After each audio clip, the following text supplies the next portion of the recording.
And we're back. We are back. Episode 3, Tough Talk. Yes, sir. RJ, lot to cover, lot to talk about. First off, how we feeling? Always got to start feeling off with great, that. man. Feeling really good. You know what I mean? It's a little bit of a gloomy day, but that's okay. Nice, relaxing, kicking it. You know what I mean? It's a nice weekend. We had some good fight this weekend. I don't know if you want to recap the Merab victory. We did. We had some great fights. We got a big card coming up next week, but obviously, let's talk about last night because we're recording this on Sunday. So we just saw Peter Yan versus Merab. I'm not even going to try and pronounce his last name. Divashvili.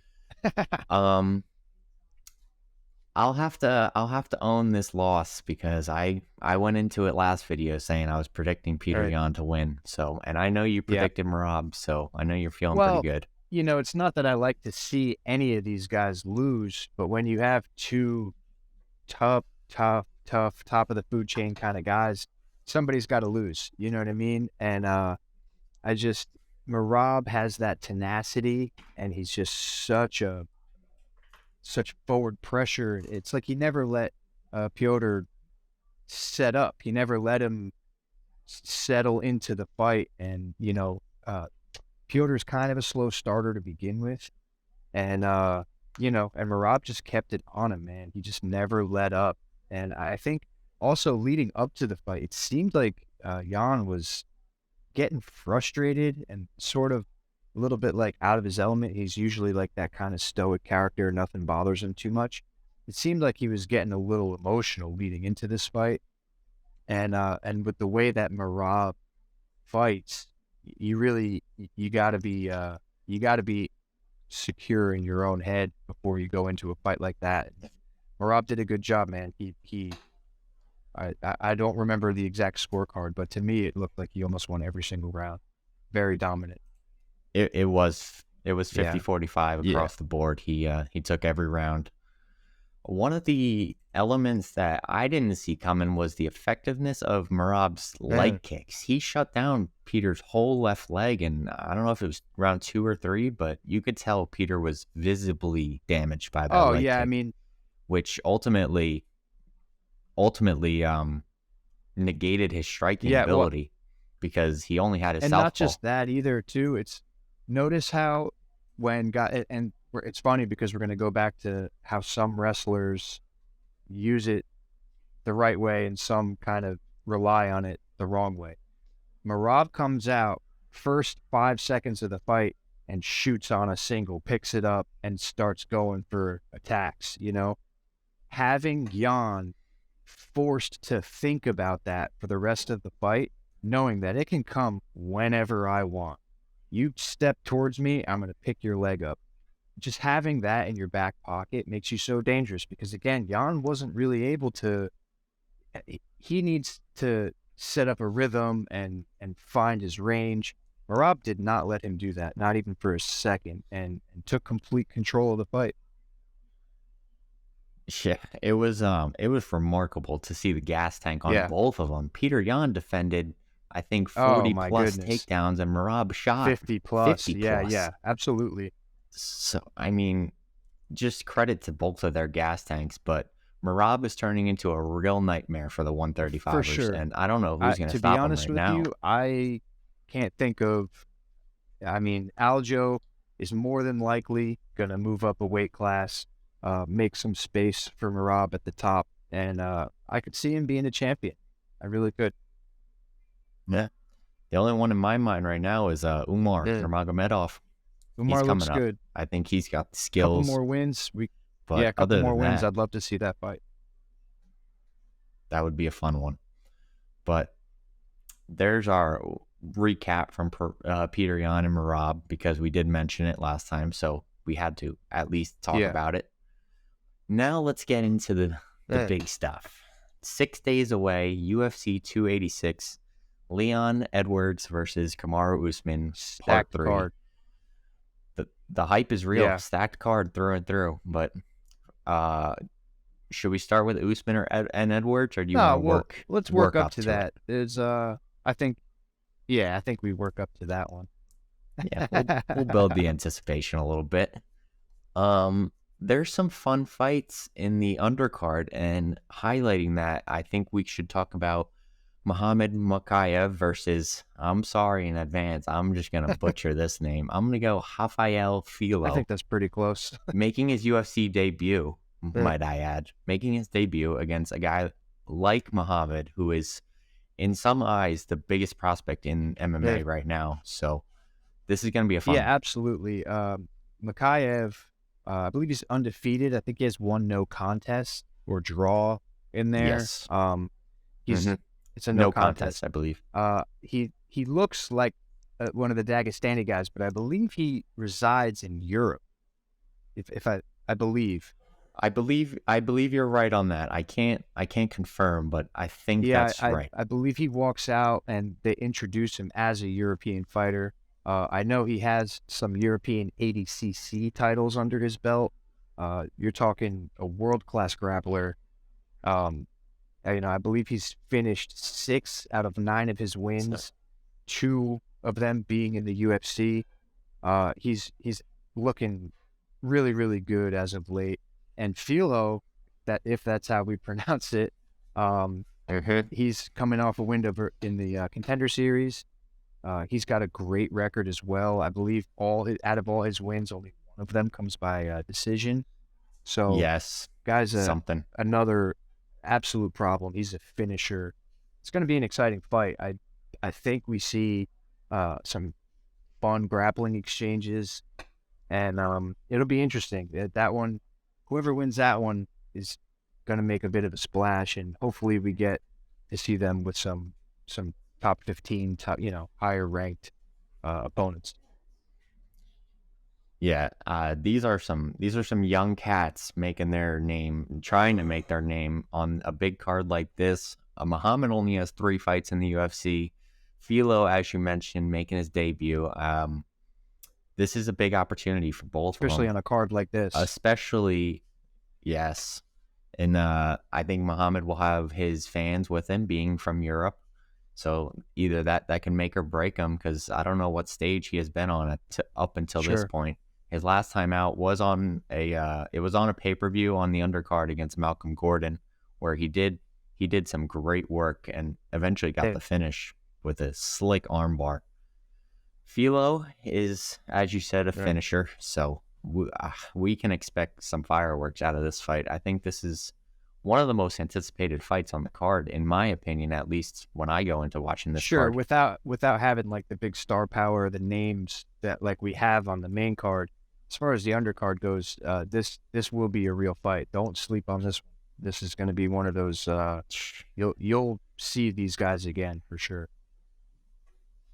Absolutely, but on that, they're capping off the undercard for us. But let's make our way into the main card. Let's shall do it, we? brother. I think starting off the card, I might have my notes a little out of order here, but Marvin Vettori versus Roman That's what I believe it is starting off the card, which is a big fight to be starting a card. It's actually a fun one. a pretty crazy fight. Vettori has been. I mean, he's looked great.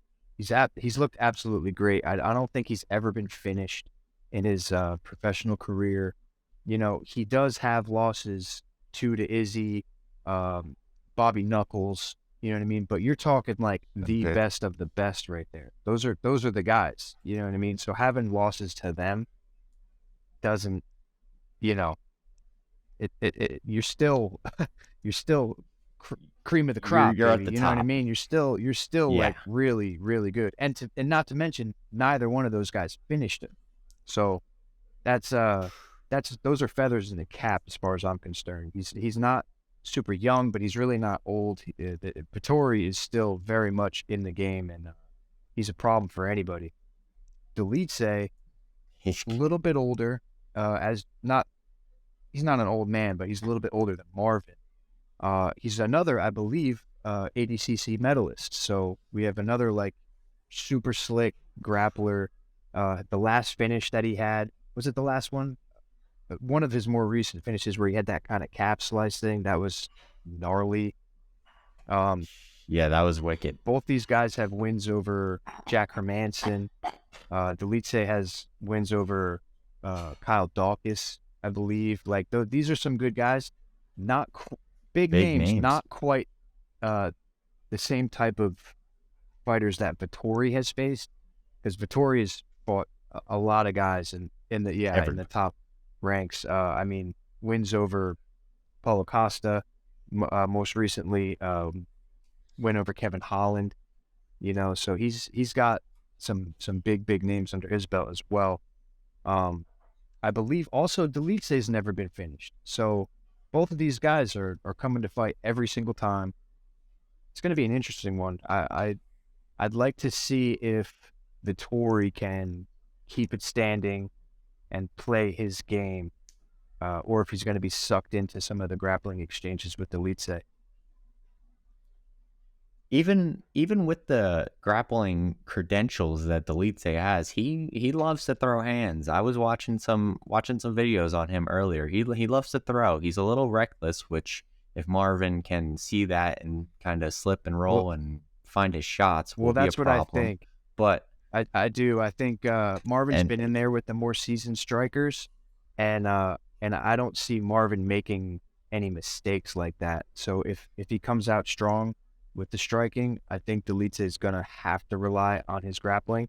And then it's a question of if he's able to put Vettori in that realm or not. Yeah, because Marvin's wrestling is no slouch. He's a very strong wrestler. Who are you picking? Who are you picking in that one? I haven't made my mind up yet. Me neither. I mean, I was really stunned by how good I was seeing Delice earlier when I was watching him, because I just didn't know he had that in him. But Marvin has a titanium chin that has yet to be checked. So if Delice think he's gonna put him out, I think he's got to plan something else, because I just don't see him putting him out. I'm not sure if either one of these guys gets finished. I mean, obviously anything's possible, but I think it's going to be a pretty technical back and forth fight, and I'm pulled to say Vettori's just a little bit more well-rounded. I think that's going to be I think I'm going to go with Vettori on that. I think I'm leaning on Vettori because of his veteran experience and who he has faced and who he has been in there with. I mean, he's gone 10 rounds with Israel, or not 10. He's gone 8 rounds with Israel, never got finished.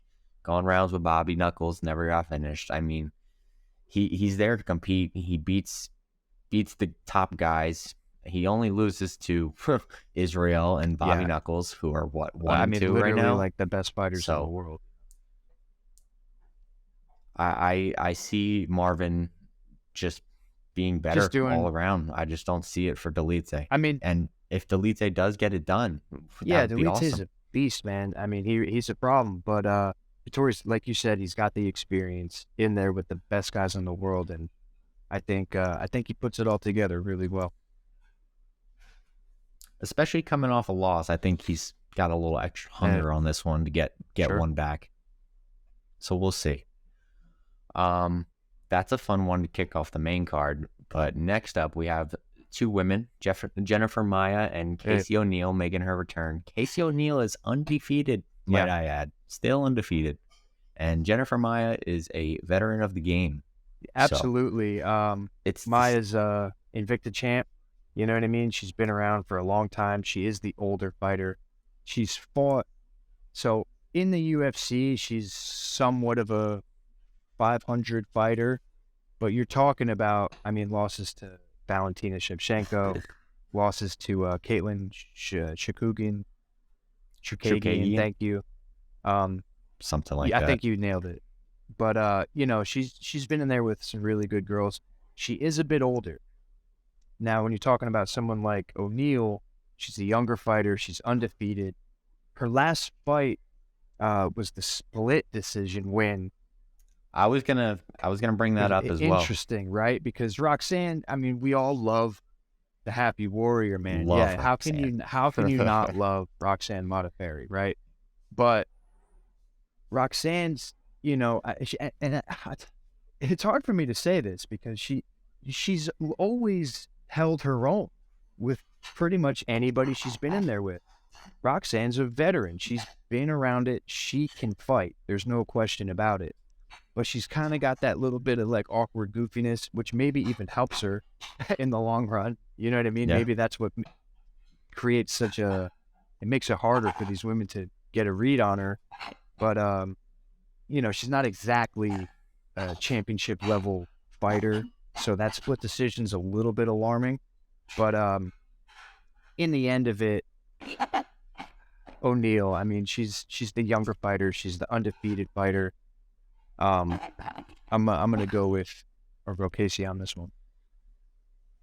I think this is Casey's stepping stone to what eventually she wants as the championship. Everybody wants the championship, and I think this is her first real big test because Jennifer Maia is not going to lay down and fold Absolutely over for not. her. I mean, like we said, former champion. Especially, she's a legit fighter.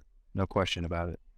She's been in there with the best. She knows what it takes to at least compete with the best. And I think she's going to really put a test on Casey O'Neal. So if Casey answers the test, we could see a star in the making here. Absolutely. It's sort of a similar situation like we were just talking about with Vettori and Delice, how one of them has all this experience with the higher ups and then another one's kind of just starting to make their name. The only difference in this is Delice is the older fighter.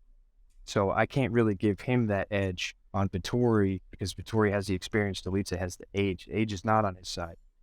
Casey O'Neal has age on her side in this one. I just see her coming out being a little bit sharper, a little bit fresher, a little bit hungrier. She hasn't had the title shots. She hasn't had the championship belts. And, when these fighters get towards the end of their career, it's like if you don't have that hunger to be the absolute best, it's like that's when you start seeing them fade. Yeah, I agree. I think we're in for a fun fight here. I think they're both going to test each other. Very technical. Better fighters It's going to be a very technical fight. That, like we always talk about, the girl fights, the women's MMA is more sculpted than it's ever been, and it's going to be a good fight. And the top of the divisions are only forcing these up and comers to get better and better in their technique and their skill. So we're just seeing women coming up through these ranks being much sharper, much more technically sound, and just ready to fight. So I think this is a great fight on the card. Moving into the next fight, we have this might be a fan favorite here: Gunnar Nelson versus Brian Barberena. Interesting. This is a fun one. I'm excited for this one. And I've always been a Gunnar Nelson fan. I've liked him, since as far as I can remember. Incredible jiu-jitsu black belt under Renzo Gracie. Us being jiu-jitsu guys, right? It's like, first and foremost, I'm a jiu-jitsu guy before being an MMA guy, right? And Gunnar's just like a great representative, you know what I mean? Obviously, he's got that karate bounce in and out kind of stand-up style. Yeah. But let's be honest, he's a jiu-jitsu fighter. And for the longest time, I've always backed him, you know what I mean? Let's see, he got KO'd by Ponzinibbio. Other than that, he's basically lost close decisions to really, really good guys. Burns, he got a decision loss. Remind me, I think Damian Maia, Leon Edwards. Burns, Leon Edwards, split decision. Exactly, man. That's the champ right now. So you can't ever really count him out. It's just sometimes, if people got his number on that particular night, they got his number. But I never really count out Gunnar Nelson. I think he's always been a good fighter and cool guy. Barberena. Yeah.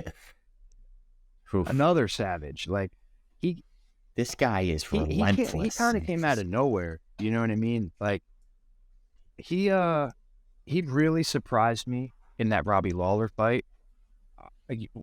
We're not really used to seeing Robbie Lawler take beatings like that. Granted, Robbie's getting a little bit older, but that was surprising to me. He went on a really good run there. Who's the other one? Brown. He fought Brown. looked. Yep, That was Matt such Brown. an exciting and crazy fight. And then someone subbed him. Who was it? Hoffa? Yes, It was he Hoffa, did. I think. It was Rafael Dos Yep. Anjos, Yep. RDA. Yeah. If I'm being honest, that's the thing that alarms me the most about this fight. When you have Yes, Barberina's an I agree. absolute dog, right? But I think he's a blue belt, you know? And this is the thing too, right? These UFC guys, it's not like they're putting on the gi 5 days a week. You know what I mean? So just because he's got a blue belt does not mean he's not very knowledgeable when it comes to grappling. But when you're talking about Gunnar Nelson being Gunnar an absolute like wizard jiu-jitsu practitioner, that's where I think the biggest discrepancy is going to be in the grappling. If it goes to the ground, Gunnar Nelson by submission all day long. That's all day. And the scarier thing for Barberena is, I just think there's this thing about jiu-jitsu guys in the UFC. They could be losing the whole fight, and the next thing you know, they got their arm. You're taking their arm, your arm home with you, pounding away, and then get caught in something. And so I just think Brian Barberena has to be perfect for 15 minutes. Gunnar Nelson doesn't necessarily have to be perfect for 15 minutes. He just has to find his submission, which, being a Renzo Gracie black belt, he'll find it. He's going to be hunting it, I believe. You know, Barberena, you're absolutely right. He really can't afford to make any big mistakes in this fight. I think Gunnar Nelson will see the opening and capitalize if he's given the chance to. The one thing that will help Barberena is certainly the pressure he puts on his opponents, because he is going to be in Gunnar Nelson's face from second number 1 to minute 15. So if he can wear on him, that'll help him out big time. Absolutely. Find his big power shots, force Gunnar to move backwards and fight off of the cage, I think would be wise for him to do. You know, we'll see, because again, Gunnar's got that bouncy kind of style. So, you know, it's not exactly like he can just throw this one away and find a submission. He's going to have to be very, very focused on Barberena, and I'm excited. It's going to be a good fight.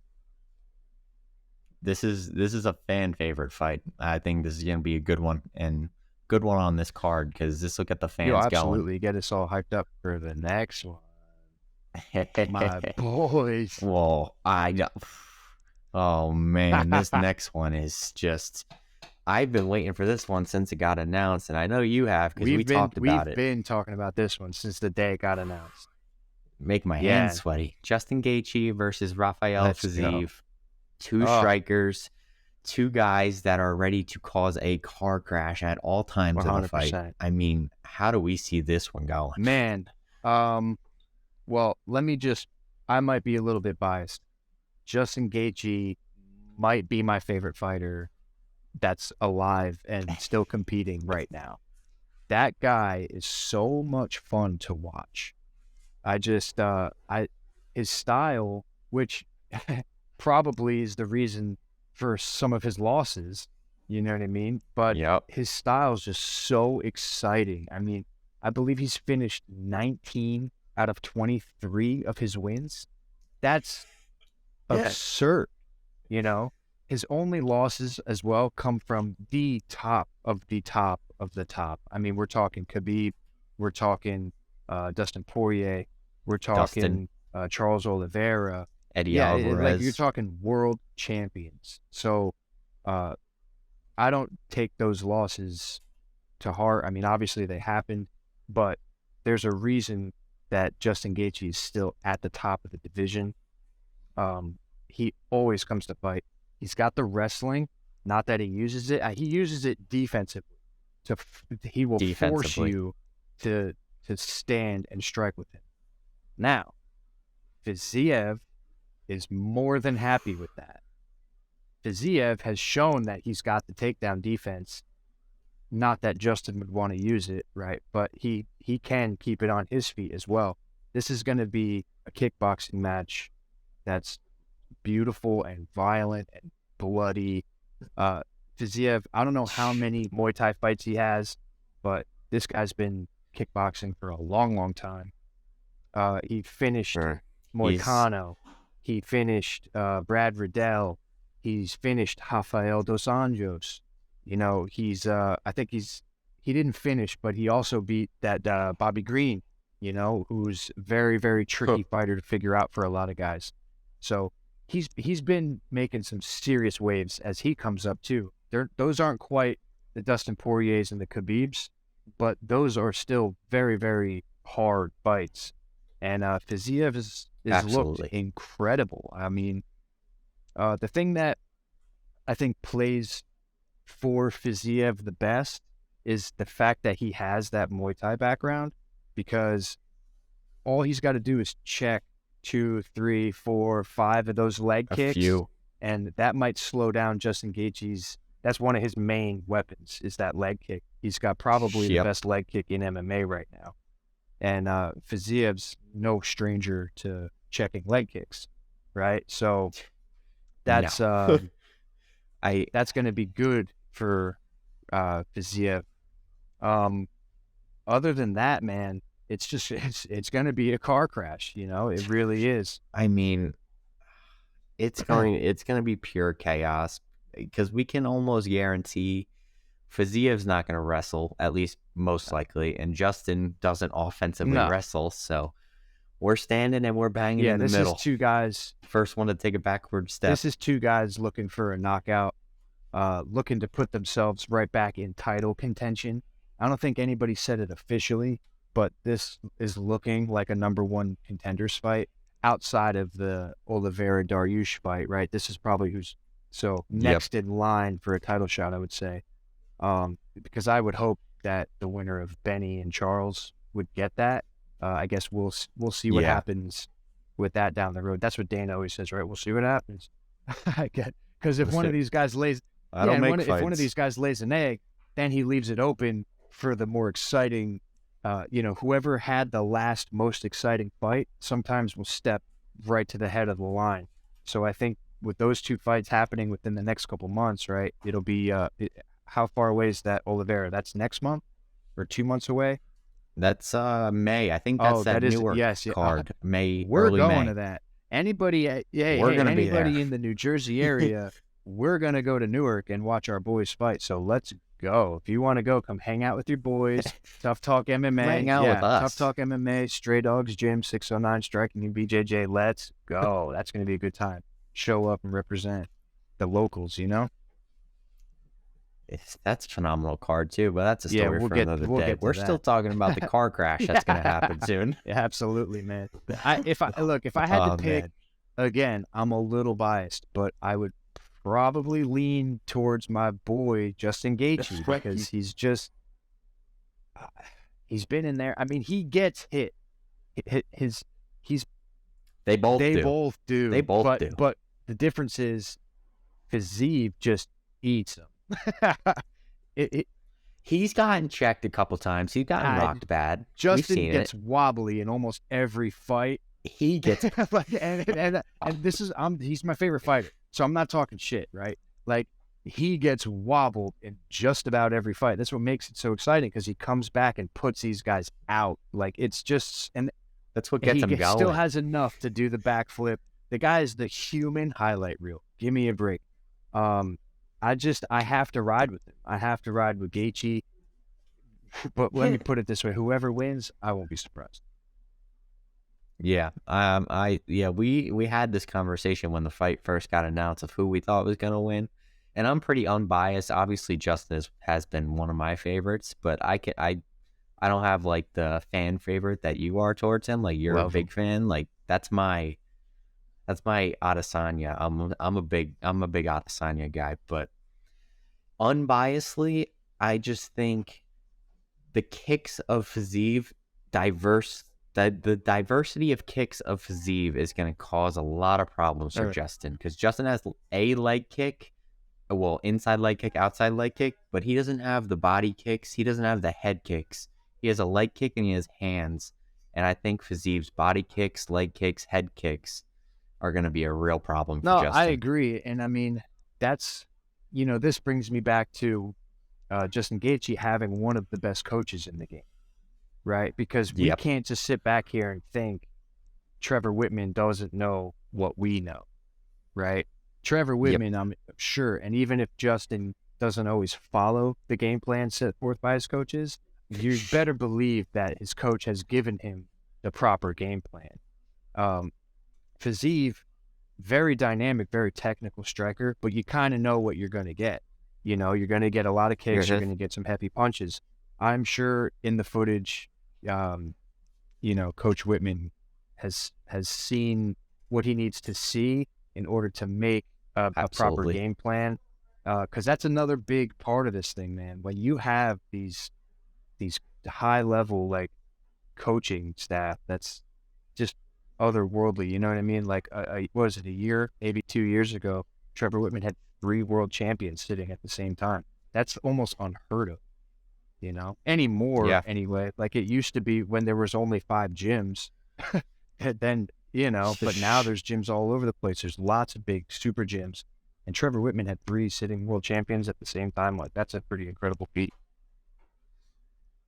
Yeah, I mean, the coaching ability of Trevor Whitman, along with the people in that room with Gaethje, Usman, Rose, makes for a recipe for great success. And we've seen it. Absolutely. So we might see Justin come out and shoot double leg and just control him. You know something? That might be the game plan. It would be kind of smart.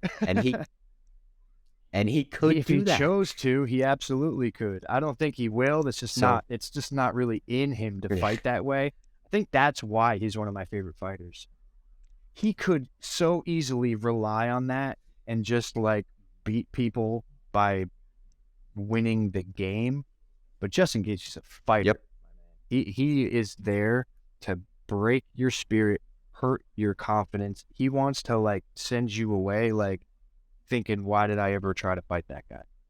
And he walks into these fights like he's in the Roman Empire, going into a gladiator dome, fighting to 100%. The death. And he's there to outwill everybody, and he usually wins does with heart and you know, the skills that he's picked up over the time that he's been training. It's incredible to watch. It's so much fun. Watching a guy like that is the reason I love MMA. It's just fun. I mean, he broke Michael Chandler, a guy who posts motivational videos on his Instagram every day. Like, that guy's got the will out the door. What a fight that was, man. Chandler sitting there. Was that fight of the year? That was fight of the year, right? And then he gets fucking uppercutted. You know, bang, bang. It's like okay, here I come. You don't got to tell me. Like, Gaethje's the man, bro. I just I love his work ethic. I've been talking about Gaethje a lot. You can tell I like him, right? Fiziev has been nothing but like looking amazing. Spectacular. So I'm just very, very excited for that fight. That's probably top 3 fights I've been looking forward to. Like, what at the beginning of the year when they announced all the big pay-per-views, that was one that I was like, this is going to be probably your fight of the night. Yep. Yeah, I mean, if there's one pretty safe bet for this weekend, someone in this fight is getting a bonus. More than likely both. I wouldn't be surprised if one of them gets put out, even though, you know, that's not an easy feat, but I see both of them getting hurt. Yeah, big time. I see both of them getting hurt. There's a lot of ice baths in both of their near futures. Yeah. I mean, there's just not enough to say about this fight. It's going to be fireworks from beginning to end. I wish it was 25 minutes, but this is what we got. Yeah, it's gonna be a fun. A great co-main for our main event of the evening: Kamaru Usman, Leon Edwards, Part 3, the Trilogy. Before we get into the fight, we were talking about this off camera about trilogies and immediate rematches. Should we talk about that? Yeah, you know, because I know you have some feelings on it. And I'll be honest, the seed was planted in my head by Ariel Awani. You know, he was talking on the MMA show. Him and his guys were talking about, you know, do we necessarily have to do the immediate rematch? And I understand both sides of this argument. On one hand, you have the long reigning champion who's a lot of times beaten name after name at the top of the division, and they're going on to set records and make history. when they lose, it's the respectful thing to them to do to give that person an immediate rematch. But on the flip side of this, what you get a lot of times is you sort of are stealing some of the shine away from the newly crowned champion. Because, Leon Edwards, a lot of people still have Usman ranked in their minds. They have Usman ranked higher, pound for pound. And it's like, well, wait a minute, that guy just beat him. It's like, oh, well, yeah, but he got clipped. He just lost. Usman's the guy who's been reigning at the top forever. A lucky kick. Yeah, lucky kick by the guy who hasn't lost a fight in 10 years. But that's, it was definitely lucky. I can't stand when people say that kind of stuff. It's ridiculous. When you look at the Juliana Pena versus Amanda Nunes, right? Juliana Pena's moment went out, like it flared up and then it went away. And it almost feels like it never happened because they gave Amanda that immediate rematch. Amanda went in. Maybe she had, a night off the first time they fought. Whatever it was, she fell asleep at the wheel. Nunes took her neck. But then they run it right back. And it's almost like they never gave Juliana Pena, like time to bask, And Juliana called for the fight herself. So you can't be mad about that. But I wouldn't be too upset about seeing Amanda Nunes taking another fight at the top of the division to get back to her spot in the championship fight. Same thing with Valentina. Can Valentina fight anybody else at the top? I know she's beat most of the division, but maybe she should be in a number one contenders fight. Give the new reigning champion a moment to settle in without having to run it right back. Look at what happened in the men's 125 division. We had to have the same fight 4 times in a row. Took 2 years, I think, to figure that out. Because it's like, oh, well, he got it, and then he got it. And then Brandon had to go fight somebody else, and then he got back to the spot. Like, it's so much better to me to kind of have to fight for your position in those title fights instead of just being gifted to you. But again, you go back to the other hand, and it's like, how are you not going to give Kamaru Usman, another crack at the title he held not that long ago? It's a thin line of how do you you need to make a criteria. What's the criteria for the immediate rematch? Yeah, is it just being the champion for a long time? Is it number of defenses? Is it how close the fight was? Like,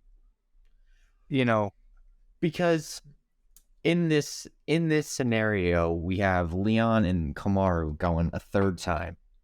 I looked at both scorecards from 1 and 2. Kamaru is up, I believe it's 5-2 in rounds 1 against Leon between the two fights.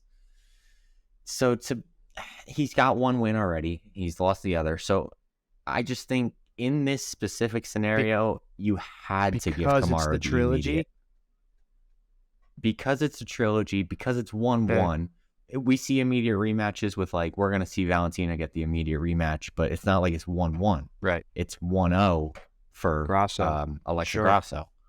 But so I don't know. This scenario, I'm not complaining about a trilogy. I just think it makes the most sense. But in other scenarios, I absolutely agree with what you're saying, and I think immediate rematches for the title should be reconsidered depending on scenario and figure out what's the right criteria to give that immediate rematch. Yeah, and I don't know that I'm mad about it. Sometimes it's like, let's see it again. I get it. I get it either way, but it just seems like it's becoming the norm that anytime the champion gets beat, he gets a rematch. And it's like, it's never really been like that in the past years. Yeah, but then I think, well, when there was the reigns of John Jones, Anderson Silva, GSP, Demetrius Johnson, those guys, well, they were all Jose Aldo, they were all champions for 10 years, right? So obviously when Silva got beat, he got the rematch. So I understand where it comes from, the idea of it, but I just don't know that it has to happen every single time. Yeah, to be honest, Adesanya, I just said I'm the biggest Adesanya fan next to the next guy. I wouldn't have been mad if they didn't give him an immediate rematch. Well, see, but Alex is up 1-0, 3-0 technically. man, I mean, that would have been cool we don't to care make about the Adesanya. kickboxing matches. Yeah, well, you still have to kind of. It's still Most there. people never saw You him. know it's there. It's there. Most people never saw him. True. Most people don't know that they're completely different fighters. It's a different sport. You know what I mean? It really True. is. It's not the same sport. Granted, they're doing the same thing. It's different. They did both hit a take. They both hit a takedown in that fight, if you could call it that. But yeah, like something like that scenario. I mean, I wouldn't even be too upset if they made Adesanya fight someone else, just because. Who does he fight though? He already beat everyone in the division. That's the problem that you run into. Question. You know, it's almost he's beaten everybody in the top. And it's almost better for someone like Alex or someone. I mean, I can't say Leon because he's fought everybody too. But when you get the guy that almost got fast tracked to that position, it's some sort of better to open up the division, give other guys a chance, you know, to get back in there. Robert Whittaker has 100% more chance of beating Alex Pereira for the belt than he ever has of even getting another fight with this. So, you know what I mean? Yeah. So for guys like that, it's nice to have a new champion. With the case of Leon and Usman, I'm not mad about it. Both of the fights were competitive. People kind of create the narrative that Usman was in control from A to Z, which he has a very dominant style. He does. He was in control from B to Y. Yes, absolutely. But Leon, it's hard to say better, right? What is the better fighter? When you have two guys, it's all about stylistic matchups. It's all about who ate their Wheaties for breakfast, who got better night's sleep, whose day is it going to be today, right? And who showed up in the octagon? Who walked in there ready to go? That's what I'm saying. It's a lot more than just, well, who's better at this and who's better at that. To be completely honest with you, I think Leon Edwards is the more complete fighter. Usman has a little bit of a gap in the wrestling advantage, I would say, but as an overall complete fighter, I think Leon Edwards is the better fighter. I really do. It's just hard for people to beat Kamaru. He's got that He's got the style that he's just going to shut whatever you got down. Leon, on the other hand, he can wrestle, he can grapple, he can kickbox, he can box. He could do all of those things beautifully, I might add. So in this fight, I don't know. See, and then again, we go back to Trevor Whitman, right? Usman has a great coach. And I'm curious to see if they try to focus on Usman's strengths or if they try to close up some of the striking gaps. I'm curious to see this because I've, just from listening to people who know a lot more than me, a lot of them say it's not very wise to make a game plan to try to match whatever you're getting from your opponent. It's more important to focus on what you're good at and just go in there, make him fight your game, as opposed to trying to learn how you could be better fighting your opponent's game, right? Yep. I think Leon is coming off his win with more, whatever, feeling better than just that aura. Confidence that, like, dude, I just kicked you in the head. I've won how many fights in a row? Like, I'm the guy, and we're going to my backyard, and I'm going to go put a beating on you again. It's going to be interesting. I think he still has that mentality after, like, the rankings we see even after the fight with people still putting Kamaru over him. He's like, all right, well, I got to go do this again, so let me go beat him again. And it's not going to be easy. Like, Usman was in talks of being, better than George St. Pierre. Like, people were talking about him like he was the next coming. This is another thing I'll be curious to see, Ty. Where's Usman at psychologically after dealing with that type of a KO? They in that have you watched that The Anatomy of a Fighter at all? No, I don't think so. It's on YouTube. I'm blanking on the name. I'm sorry. Very big name produces it, but they started putting out videos of this trilogy, and one of the questions was to Kamaru, like what's your mindset going into this? Do you put it away that like you just got brutally KO'd? Like, do you even think about that anymore, or is it this is another fight? Let me go get this one back. So, and I forget his answer. I don't even know if they did show his answer. But that was one question they did ask specifically. Well, and I tell you what, it almost doesn't matter to me what his answer was because I don't think he would know until he got in there. You're not gonna forget the memes. Your daughter crying, seeing your stiffened, lifeless body on the mat. That shit's traumatic, bro. Like I can't imagine the level of anxiety that's going to come with going and fighting that guy again. We've seen fighters, their careers can really change after a KO loss like that. The only one that actually comes to mind that didn't was Michael Bisping.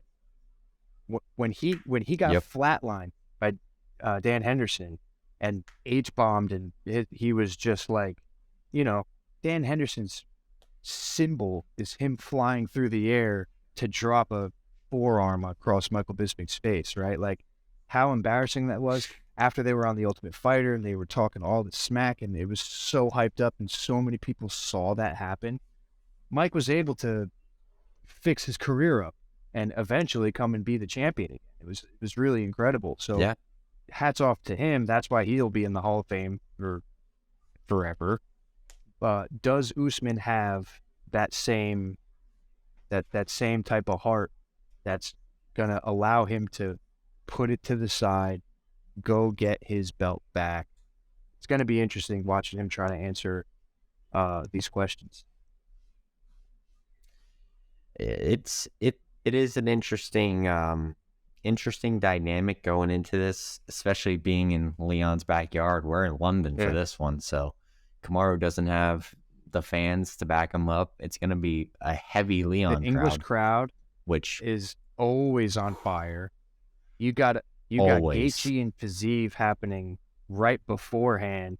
The place is going to be absolutely buzzing with energy, and the roof is going to blow for sure. up. And they're all going to be supporting Leon 100%. You know what I mean? Yeah. And, I think the fans in general have been somewhat friendly to Kamaru over his reign. I don't know if he's ever really had to deal with these types of boos. I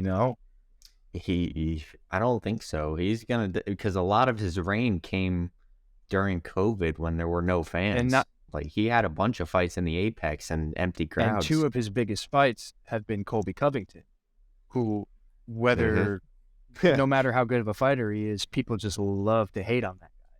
So, you know what I mean? So that kind of worked out in Kamaru's benefit, and there was the 3 African kings, and like, it seemed like Kamaru's moment was laid out beautifully for him to be a well-respected champion, which he was, and I respect him too. I think he is one of the greats, especially at welterweight. Great champion. Yeah, amazing champion.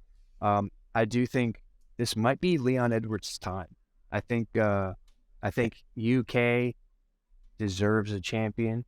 I think Leon is a good guy to carry that torch into the future for at least this part of history in the UFC welterweight division.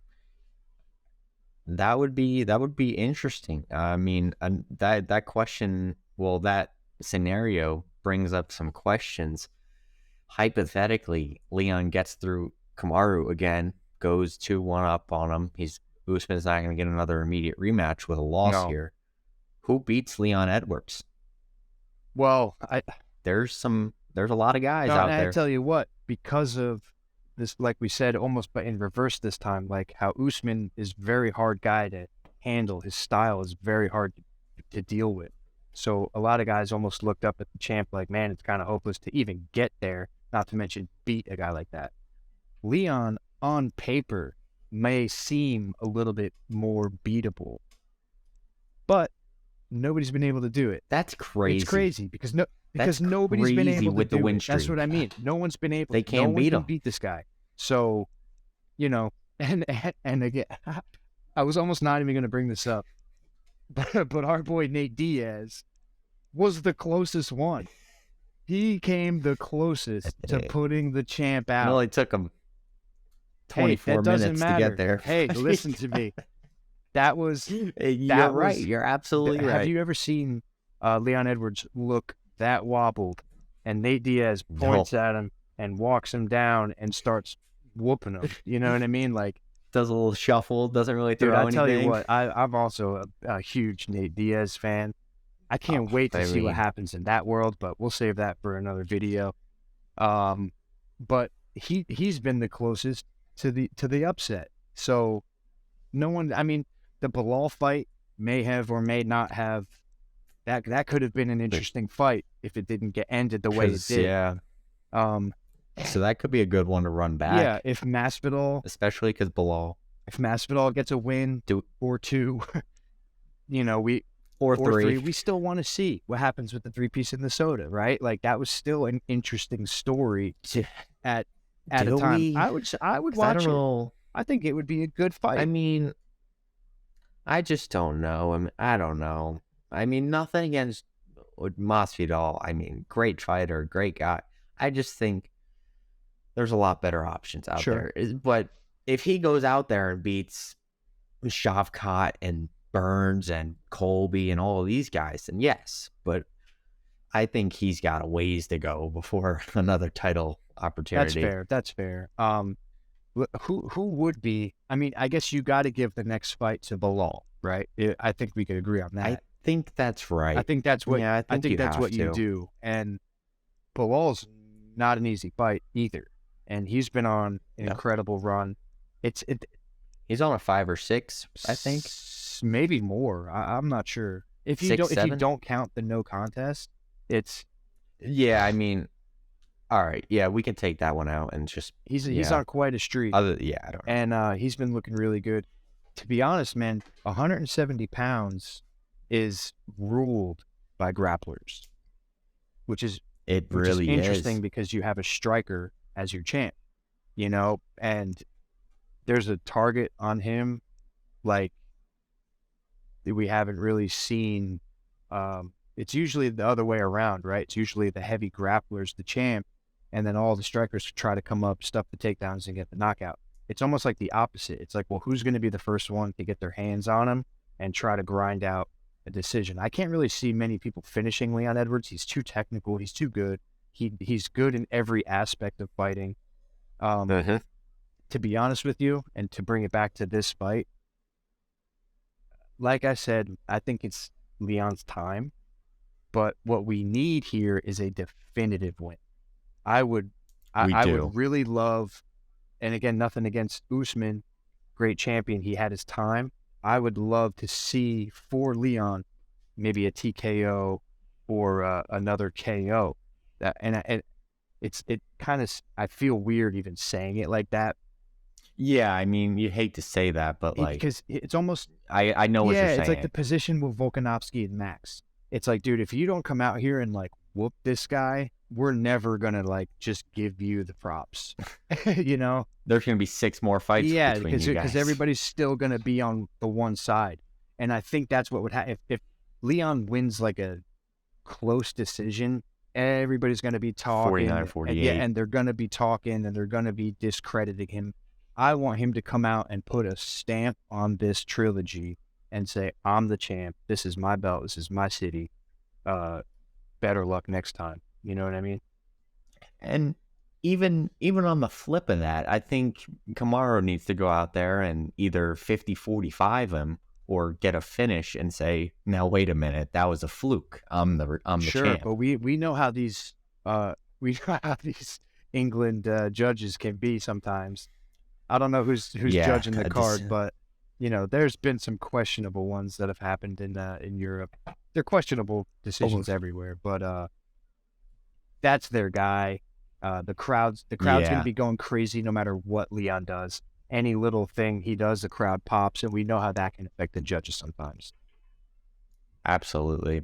But either way, I think these guys need to be coming out looking to make a statement and define this win. Yeah, absolutely. And it's going to be about put this trilogy behind. Yeah, is Usman going to be hesitant?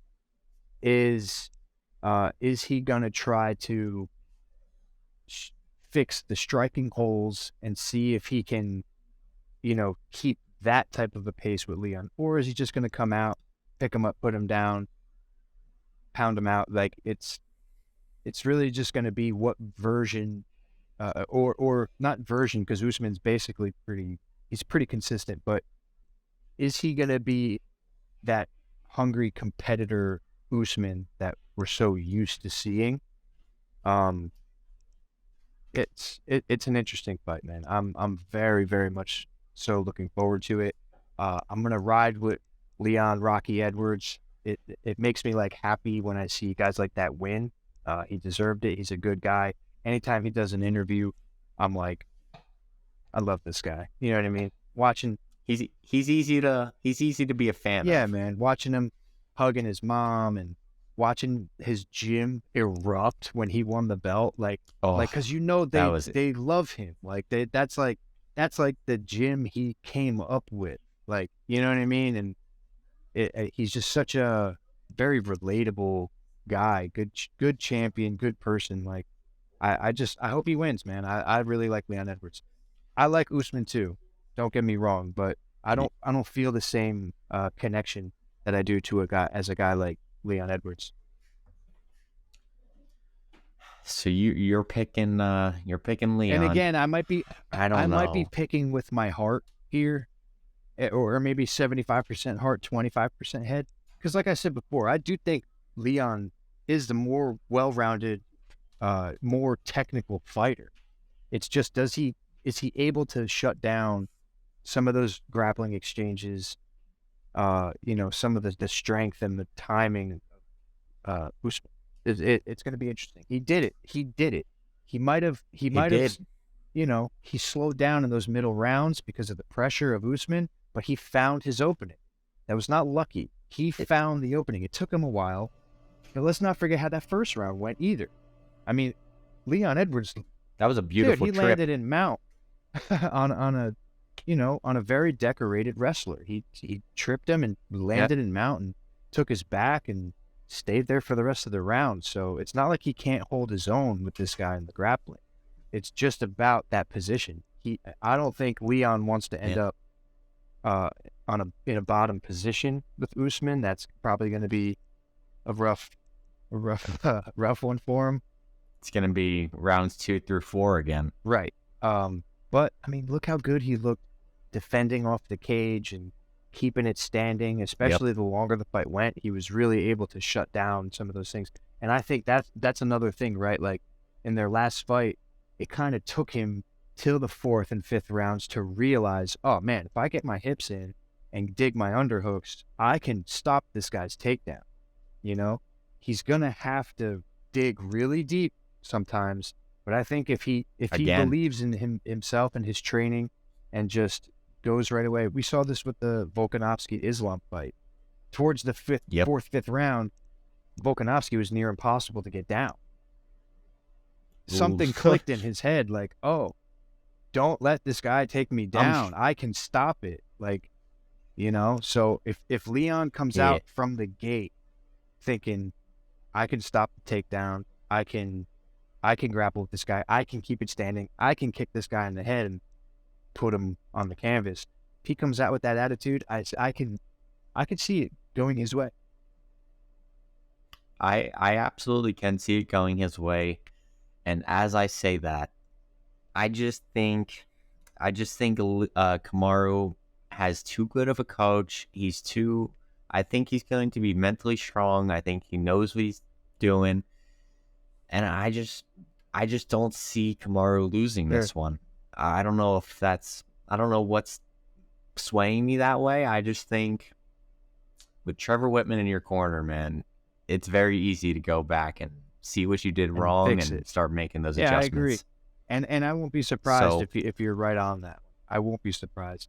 What do you put it this way? How about this one, bro? We went over what happens if Leon wins. What happens if Usman wins? Who's the next in line? Is it still Bilal? Do you bring up a guy like Khamzat? Is that gonna be our best chance at somebody beating this guy? Is Khamzat even in the weight class anymore? We don't know. But yeah, I mean, where is Khamzat Chimaev? yeah. We don't know what weight class he's True. in. Yeah. So I think it's better for the division if Leon stays, but that's that's not really what makes or doesn't make a champion a champion. I think Bilal is next, no matter what, and then by that point you'll have a few more fights. I mean, Shavkat will probably fight again. Gilbert's got a fight coming up. I think he has a fight coming up, if I'm not wrong. I don't know who against. Sorry. I think he had a fight announced. He does have a fight announced. It's someone really good too. It's got to be someone at the top because he just won. Yeah, I'm blanking on it as well. We'll have to. Yeah, I can't think of it, but he's got to have a top contender. We'll bring you guys next. that one on the next. On our next conversation. We'll talk about that one. I'm sure as soon as we hang up, we'll be like, yeah. But yeah, I think the division is in good shape just with the contenders coming up. We got some fun fights. I think it would be stupid not to give Bilal the next one because that'll A, give some more variety at the top, and B, I mean, open up some more spots in the contenders to have some fights and make a name. Yeah, the UFC in general is in a very exciting and interesting spot right now. It seems like there's a turning and a changing of the tides. Some of the older champions are going out, some newer contenders are coming up, and we've had a couple divisions that have been sort of jammed and top heavy for a while now. So with the last couple months and this month and the next couple months, we're going to see a lot of stuff play out, and it's really going to show us the future of these weight divisions and the top fives and all these divisions for the rest of 2023. A lot of stuff's going to be figured out. It's what makes fighting so exciting, man. If there's two guys and they got to go figure it out, well, they're going to go figure it out. One of them's going to move ahead, and one of them's either going to stay where they're at or move backwards. And that's what makes this sport so exciting. And even better, there's no off season in MMA. Yeah. We're going full year round. Absolutely, man. Some of these champions can fight 2, 3, 4 times a year. Contenders, sometimes even more than that. And, these guys, and the talent's only getting better. We say this all the time. Like, people that are just getting into MMA don't know how lucky we are as fans because we are witnessing the best, fighters in the world.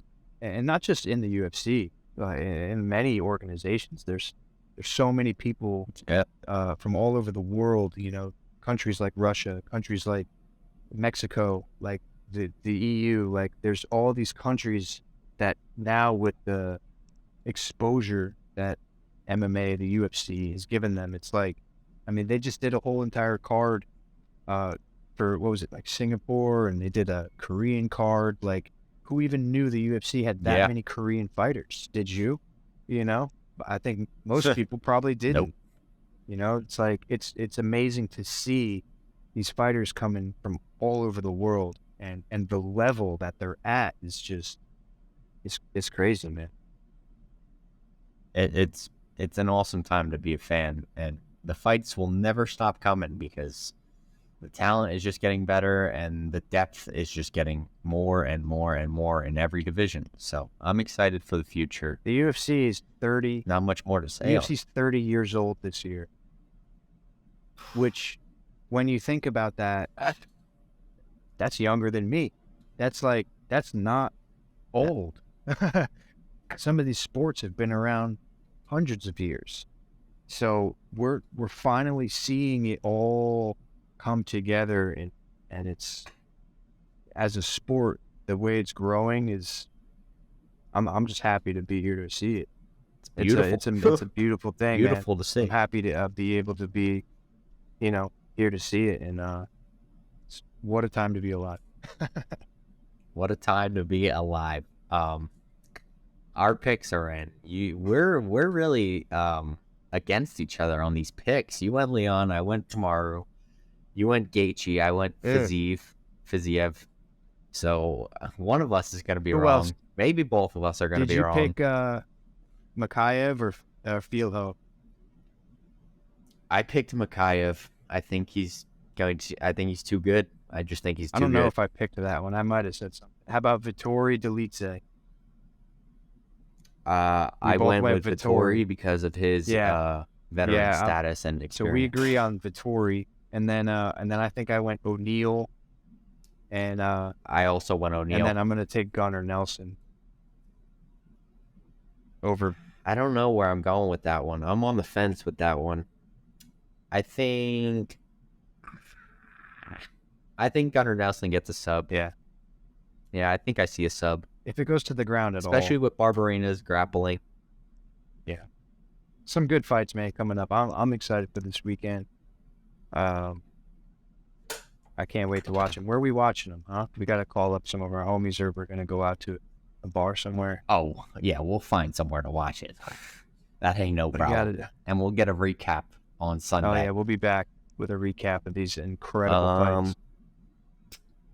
That's all I got. I actually have an announcement for the fans.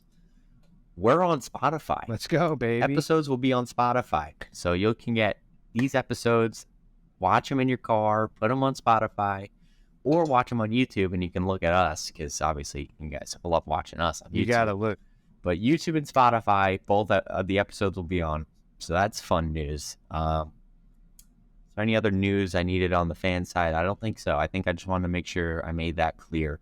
Follow us on Spotify. Like, comment, subscribe on this video.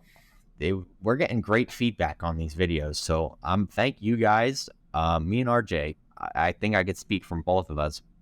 We say it almost every episode. We're just fans that like talking about this. So it's crazy to see that like people actually want to watch us do this and listen to us. It's kind of cool. I'm enjoying it. I think you're enjoying it. I'm having a great time, man. I mean, like I said, we do this just for fun. When we're hanging out, we talk about this kind of stuff all day long. So it's like, why not, put it out there for other people to see and listen.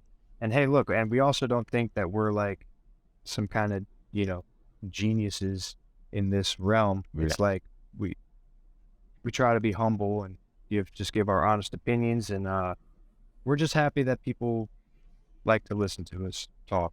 If you like us out there, thank you. Like, comment, subscribe, like you said, and just keep watching. We're gonna keep talking. Yep. We'll just keep putting them out, and hopefully production is getting a little better. We're working the production out. That's all I got. Let's take us out here. We'll see you guys. This will probably be up. We're recording this on Sunday. It'll be up before Saturday because you guys need to see this before the card. I'm hoping Tuesday or Wednesday I'll have this up. So hopefully you guys are seeing this. And then we'll be back next week for a recap, and maybe we'll see if we can think of something else cool to do, like talk about something maybe different. Plenty we'll see stuff what we got in this sport to talk about. That's for sure. That's all I got. Tyler is out. RJ, I'm done. Peace out, everybody. Thank you very much.